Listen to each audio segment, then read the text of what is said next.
అక్కడ ఎల్ఎస్సీఎస్ వాళ్ళు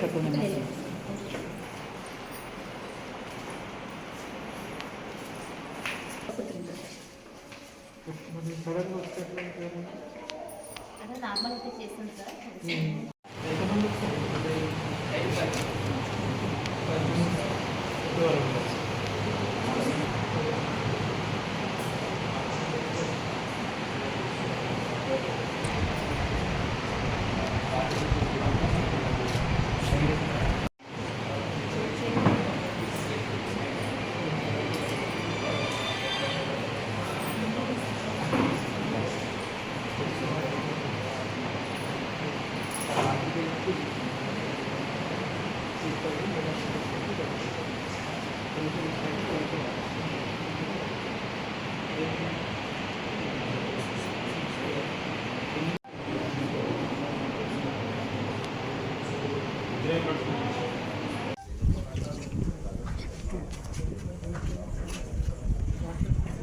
మళ్ళా అక్కడి నుంచి ఇలా డౌన్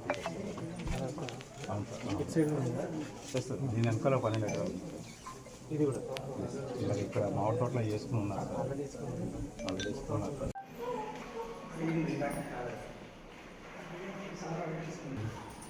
గైనకాలజిస్ట్ లేదు, అనస్థిస్ట్ లేదు, స్టాఫ్ నర్స్ ఆరు కూడా. యాక్చువల్గా ఎన్ఆర్హెచ్ఎం కింద మనకు 20 మెంబర్స్ సార్, 14 మెంబర్స్.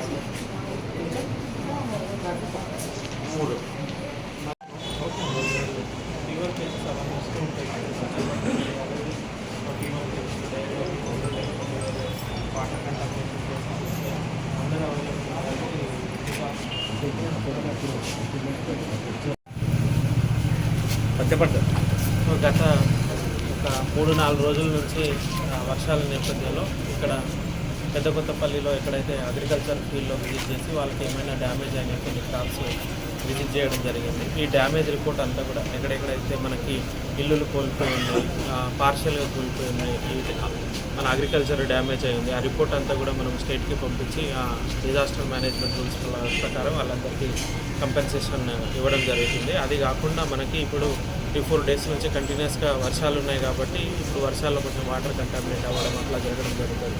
సో కాబట్టి ఇక్కడున్న ఏరియా హాస్పిటల్ అట్లానే ఎంసీహెచ్ హాస్పిటల్ విజిట్ చేసి ఫీవర్ కేసెస్కి సంబంధించిన డీటెయిల్స్, డాక్టర్ అవైలబిలిటీ, ఇక్కడ ఉన్న మెడిసిన్స్ డీటెయిల్స్ అవన్నీ కూడా తీసుకోవడం జరుగుతుంది. సో నెక్స్ట్ 4-5 డేస్ మొత్తం మెడికల్ డిపార్ట్మెంట్ 1 వీక్ 10 డేస్ అలర్ట్గా ఉంటుంది. అలర్ట్గా ఉండి ఈ కేసెస్ ఏదైతే ఫీవర్ కేసెస్ అట్లాంటి రిపోర్ట్ అయిన వాళ్ళకి ఇమీడియట్గా అటెండ్ అవ్వడం అండ్ ఎక్కడ దోమలు ఎక్కువ పెరగకుండా చర్యలు తీసుకోవడం జరుగుతుంది. సో దానిలో భాగంగానే ఇప్పుడు మనం ఏరియా హాస్పిటల్ విజిట్ చేయడం జరుగుతుంది.